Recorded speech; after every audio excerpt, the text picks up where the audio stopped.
कलम से, बैठक सरनी सिननि चढ़ी चितवत खग मृग बन चिराई।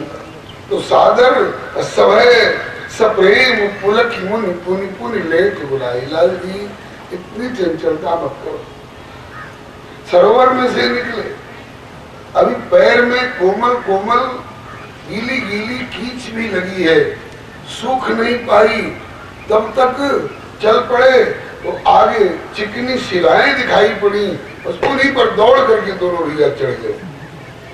बैठक सरनी, इसके बाद नंबर आया सिलनी चढ़ी चितवत। विश्वामित्र जी कहते हैं कि लाल जी क्या कर रहे हो? कहा गुरु जी इस पर खड़े होकर के हम लोग चारों ओर इस क्षेत्र का दर्शन बढ़िया से कर रहे हैं। वो हिरण दौड़ा जा रहा है, वो मोर पंख पसार के नाच रहा है, लगता है जैसा कभी हिरण देखा ही नहीं हो, कभी मोर देखे ही नहीं हो। महर्षि विश्वामित्र कहते हैं कि लाल जी गीली गीली कोमल कोमल चिकनी चिकनी कीच आपके पैरों में अभी लिपट रही है, और इतनी तेजी से आप इस चिकनी शिला के ऊपर दौड़ करके चढ़ रहे हो, कहीं पांव फिसल जाए, गिरोगे, चोट खा जाओगे, मैं चक्रवर्ती जी को क्या उत्तर दूंगा? रघुनंदन खूब प्रसन्न हो रहे हैं। वाह, वहां तो कह रहे थे अहम देवी महात्मा ब्राह्मण सत्पराक्रमण ये परमात्मा है, और अब कह रहे हैं कि गिर जाओगे तो चोट लग जाएगी। अच्युत कहीं च्युत होता है, पर ब्रह्म कहीं गिरता है। बहुत प्रसन्न हुए। इसके बाद आगे बढ़े, कहा कि गुरुदेव क्या करें, अब तक हम लोग सरयू जी के किनारे सखाओं के साथ खेलते आए हैं, और आप जैसे संत के साथ कहीं चलने का मौका मिला नहीं था, तो हमारी वो बचपन की चंचलता में उहाड़ आ जाता है। लाल जी थोड़ा हमारा भी ख्याल रखिए, कहीं हम बदनाम न होने पाए, और गुरुजनों के संविधान में रहें तो अनुशासित ढंग से रहना चाहिए। गुरु जी अब से ऐसा ही करेंगे। बस हो गया संचार महर्षि विश्वामित्र के अंतःकरण में, ऐश्वर्य का लोक होकर के और माधुर्य का संचार हो गया। इतना तक पर आ गए कि संदेह होने लगा कि मैं साधारण 2 बच्चों को ही तो नहीं उठा ले आया, और बलिहारी जाऊं। पहली शाम हुई, चलते चलते गंगा जी और सरजू जी के संगम पर, वहां पर रात्रि विश्राम कैसे होगा, इनको पहले सोचना चाहिए था। धाम में रहते हैं तो शेष नाग की कोमल सैया पर सोते हैं।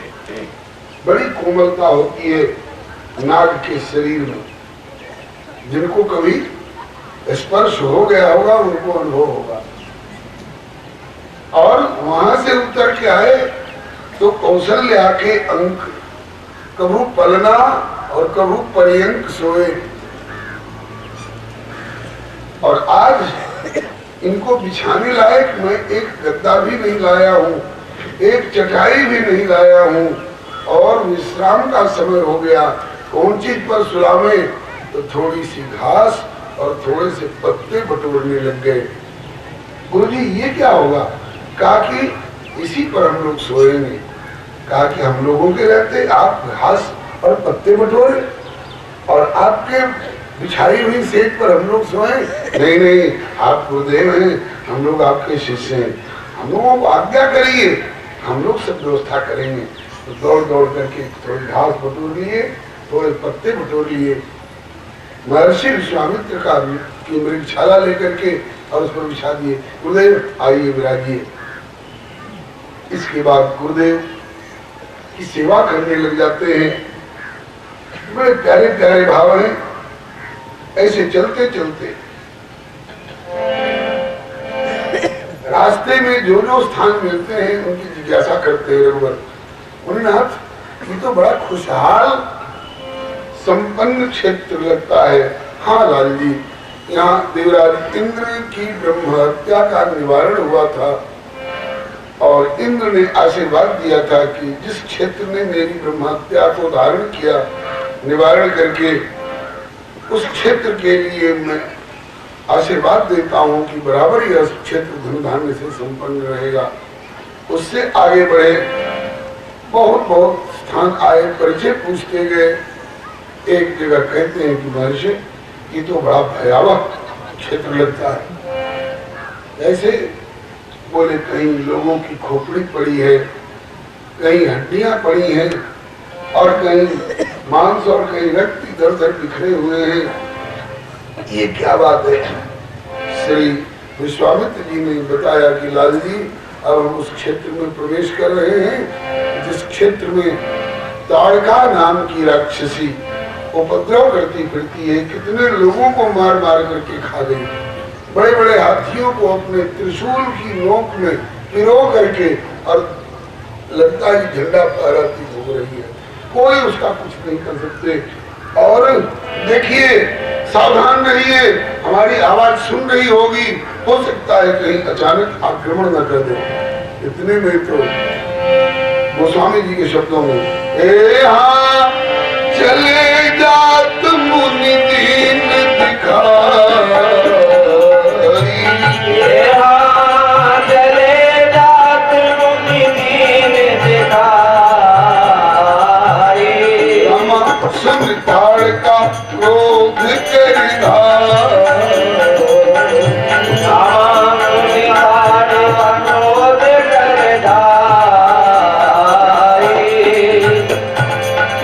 ताड़का क्रोध करके दौड़ी। महर्षि विश्वामित्र ने अब तक अपने तप की, अपने संचित पुण्य की रक्षा करी थी। अगर इन असुरों को शाप देते हैं तो हमारा तप, हमारा पुण्य खंडित होगा। लेकिन आज देखा कि नन्हे मुन्नों के ऊपर ये दौड़ करके कहीं आक्रमण करके चोट न कर दे, इसलिए ताकि हमारी सारी तपस्या लग जाए लेकिन ये सुरक्षित रहे। ये माधुर्य का भाव आ गया। विश्वामित्रस्तु ब्रह्मर्षि कारेणाभिभर्तताम् स्वस्तिराघवयोरस्तु जयं चैवाभ्यभाषत। मतलब खबरदार जो मेरे इन दोनों राजकुमारों की उर्वरी, तो मैं अपने तप और पुण्य की सुरक्षा नहीं देखूंगा, तुझे अभी जला करके भस्म कर दूंगा। उसको स्तब्ध कर दिया और राघव से कहने लगे, राघव अब देरी का काम नहीं है। रघुनंदन देखो उधर घोर आंधी तूफान उठाए रही, अति प्रबल वेग उद्वेग करी, राक्षसी ताड़का आए रही। अब तनिक देर का काम नहीं, धनवान शीघ्र संधान करो, इस यात्रा का यह प्रथम विघ्न, संकट से जग का त्राण करो। रघुनंदन उन नाथी क्या कर रहे हैं? और ठीक कर रहे हैं, आपको संदेह क्यों हो रहा है? ताकि कैसी आज्ञा करते मुनीश, वध करने को एक नारी का। नारी क्यों? रघुवंशी क्षत्रिय हाथ उठावे, आगे इतिहास में कहीं धब्बा न लग जाए हमारे चरित्र में। कैसी आज्ञा करते मुनीश, वध करने को एक नारी का, कैसे छूटेगा तीर दिया पर रघुवंशी धनुधारी का।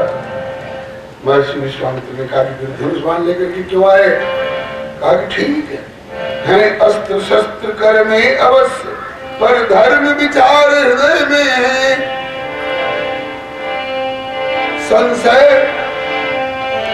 में पड़ा आज मेरा मन, और संशय समुचित निर्णय में है। निर्णय क्या लेना चाहिए, इसमें हम थोड़ा संशय में पड़ गए हैं। महर्षि विश्वामित्र ने कहा कि राघव, हमने भी धर्मशास्त्र पढ़े हैं, श्रुति सम्मत आज्ञा है मेरी, रघुनंदन मत संदेह करो, मत आज्ञा है मेरी, ये समय चूक की हुक न हो, याते मत करो तनिक देरी। ऊपर से देखो तो शरीर दृष्टि से अबला नारी है, किंतु मन वचन कर्म अति घोर कठोर राक्षसी अत्याचारी है। कुछ और दिवस ठहरी जग में, कुछ और दिवस ठहरी जग में, तो बचे किसी के प्राण नहीं। दुष्टा का बिना विनाश किए संभव जग का कल्याण। रावण की तरफ से नियुक्ता ये दुष्टा लगता है कि सारे क्षेत्र के लोगों को खा जाएगी मार मार करके, इसलिए इसका वध आवश्यक है। और निसंदेह मेरी आज्ञा से इस पर बाण चलाइए। फिर क्या कहना गोस्वामी जी के शब्दों में, एक ही बाण प्राण हरि लीना, एक ही बाण प्राण हरि लीना, दीन जानी तेरे पद दीना, दीन जानते निज पद दीना। तब ऋषि निज नाथ ही चीनी,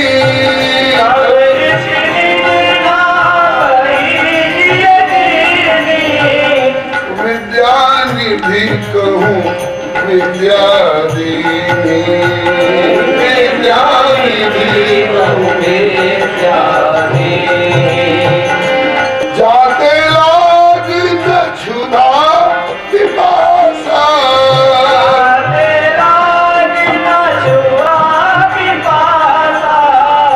अतुलित बल तन तेज प्रकाश, अतुलित बल तन तेज प्रकाश।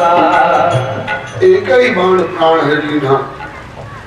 रघुनंदन ने एक ही बाण का प्रयोग किया और ताड़का सदा के लिए धराशायी हो गई। अब आगे की चौपाई है, तब ऋष निज नाथ जिय चीनी। अच्छी तरह से अभ्यंतर से समझ गए, पहचान गए कि श्री राम पूर्णतम परब्रह्म पुरुषोत्तम परमात्मा है। क्योंकि अगर ये परमात्मा नहीं होते तो एक बाण से एक तीर तक हती ताड़का तो विद्या रूप सिखाए।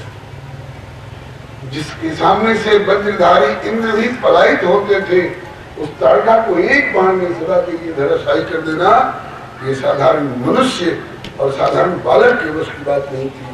निश्चित रूप से ये भगवान है। इसका मतलब कि पहले भी भगवान है, आमदेव में महात्मा नमराम पराक्रम, और अब बाद में भी श्री राम भगवान है। तब ऋषि निजनाथ जी बीच में थोड़ा इनका भगवत्ता का ज्ञान थोड़ा लोप होने लगा था। इनकी चंचलता देख करके हम साधारण बच्चों को ही तो नहीं उठा लाए। अब इन्होंने अपनी सारी विद्याएं, बला अतिबला इत्यादि, और अपने सारे आयुध जो कृषासु जी के वंशज हैं, सारे इनको सौंप दिए। रघुनंदन ने उन अस्त्रों को ग्रहण किया। ये रघुनंदन की विद्या प्राप्ति का स्थान, इनका गुरु स्थान माना गया। आयुध सर्व समर्पिके प्रभु निज आश्रम आन। उसके बाद तुरंत आश्रम आ गया। ताड़का वध के बाद तुरंत आश्रम आ गया, प्राचीन नाम सिद्धाश्रम। उसके बाद व्याघ्रसर कहलाने लगा। व्याघ्रसर इसलिए कि एक ऋषि हुए हैं व्याघ्रपाद, इनकी कथा शिव पुराण में। इनके चरण बाघ की तरह हो गए थे किसी कारणवश। उन्हें ग्लानि रहती थी, सोचा कि कैसे ये व्याघ्रपादत दूर हो।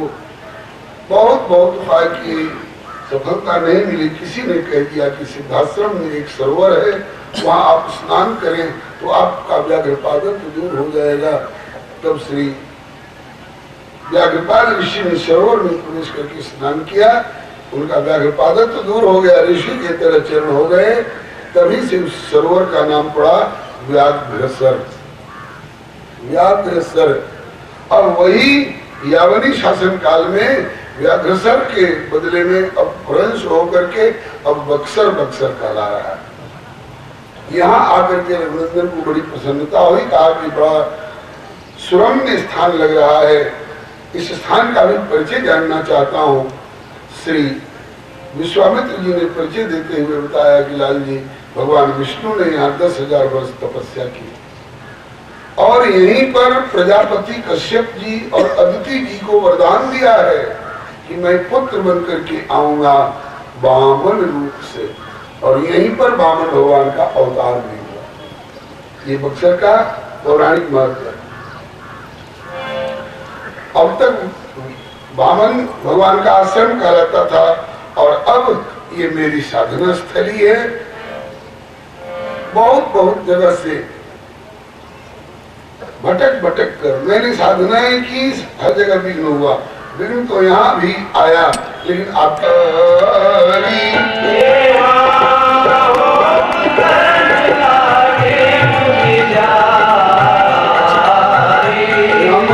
आप रहे मख की रखवाला,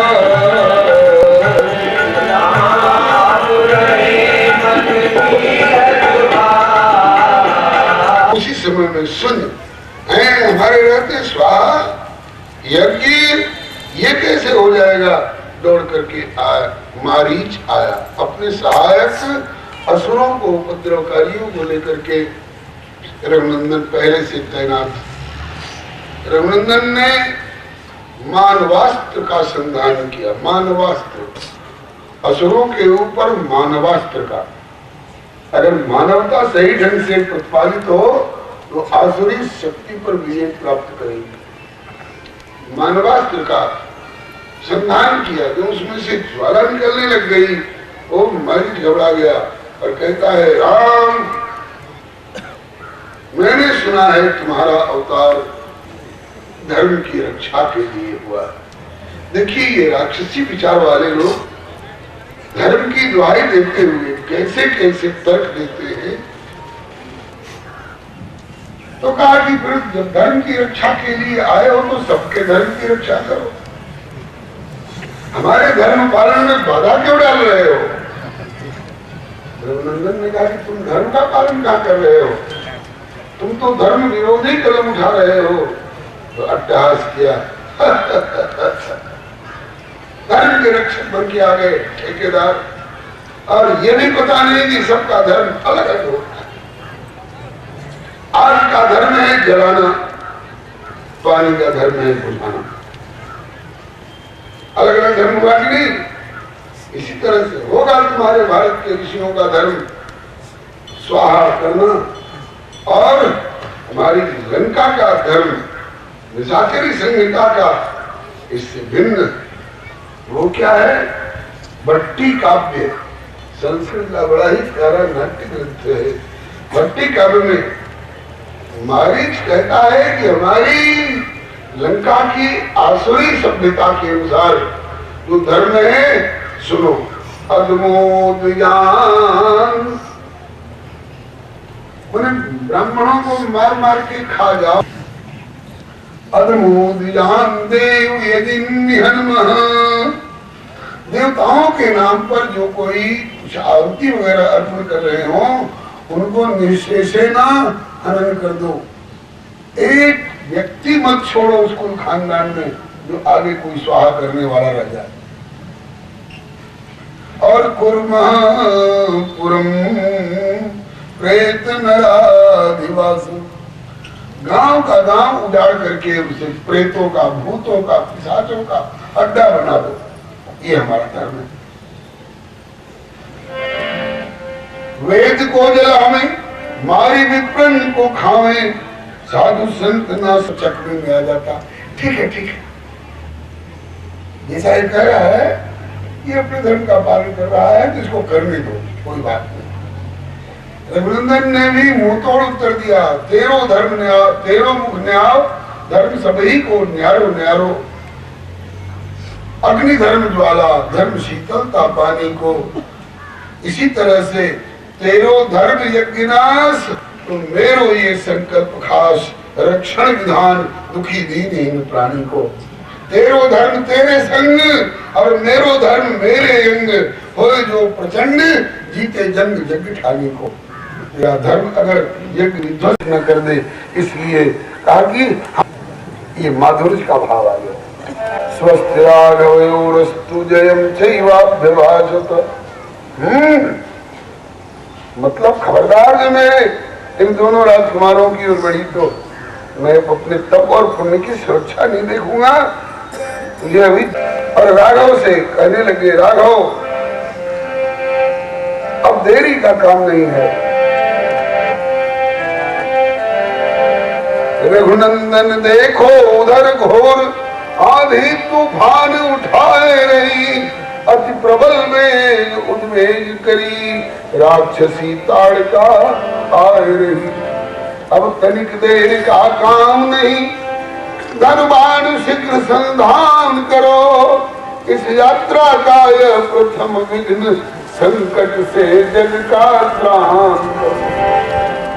रघुनंदन खिसके बोला, कैसे छूटेगा तीर दिया पर रघुवंशी धनुधारी का। महर्षि विश्वामित्र ने कहा कि फिर धनुष बाण लेकर के क्यों आए? कहा ठीक है अस्त्र शस्त्र कर में अवश्य, पर धर्म विचार हृदय में है। संशय में पड़ा आज मेरा मन, और संशय समुचित निर्णय में है। निर्णय क्या लेना चाहिए, इसमें हम थोड़ा संशय में पड़ गए हैं। महर्षि विश्वामित्र ने कहा कि राघव, हमने भी धर्मशास्त्र पढ़े हैं, श्रुति सम्मत आज्ञा है मेरी, रघुनंदन मत संदेह और राक्षसी अत्याचारी है। कुछ और दिवस ठहरी जग में, कुछ और दिवस ठहरी जग में, तो बचे किसी के प्राण नहीं। दुष्टा का रावण की तरफ से नियुक्ता, ये दुष्टा लगता है कि सारे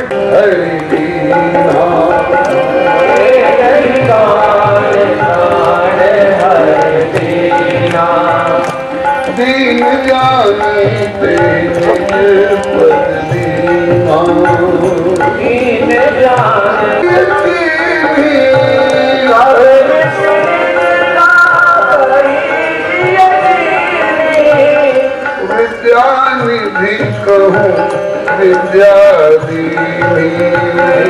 विद्यानिधि कहूँ विद्यादि जाते लाग न क्षुधा पिपासा,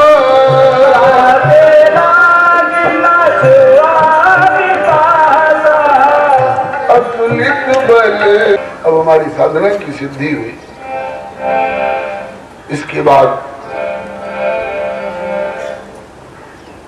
रात्रि निवास और सवेरा हुआ तो प्रातः कहा मुनि सन रघुराई।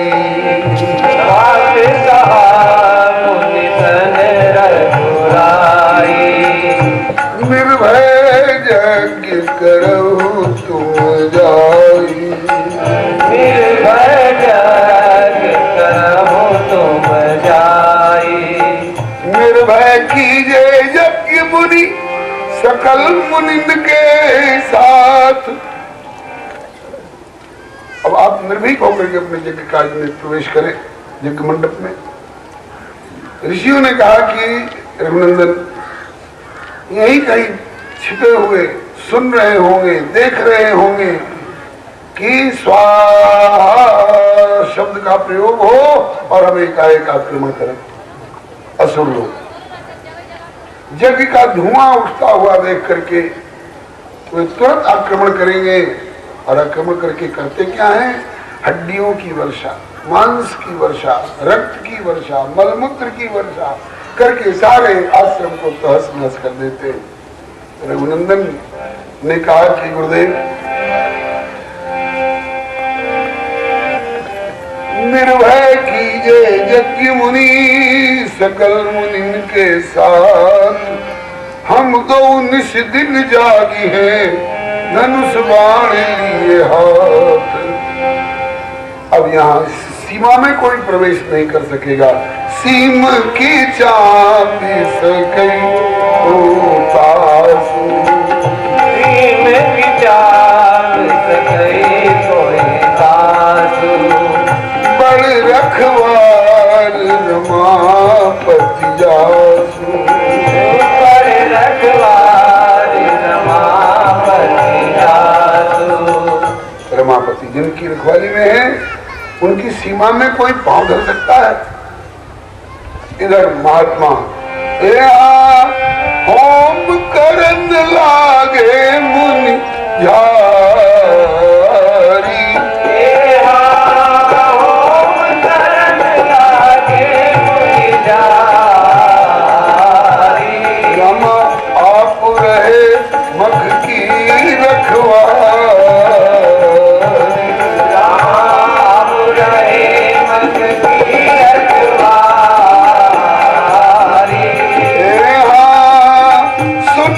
मारीच निशाचर कोई,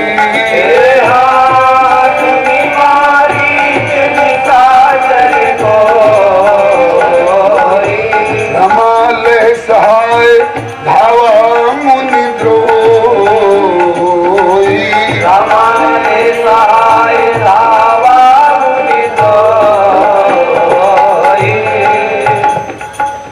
यो ऋषियों ने एक साथ स्वाहा की ध्वनि की, उसी समय में सुनी है हमारे रहते स्वाहा यज्ञ ये कैसे हो जाएगा।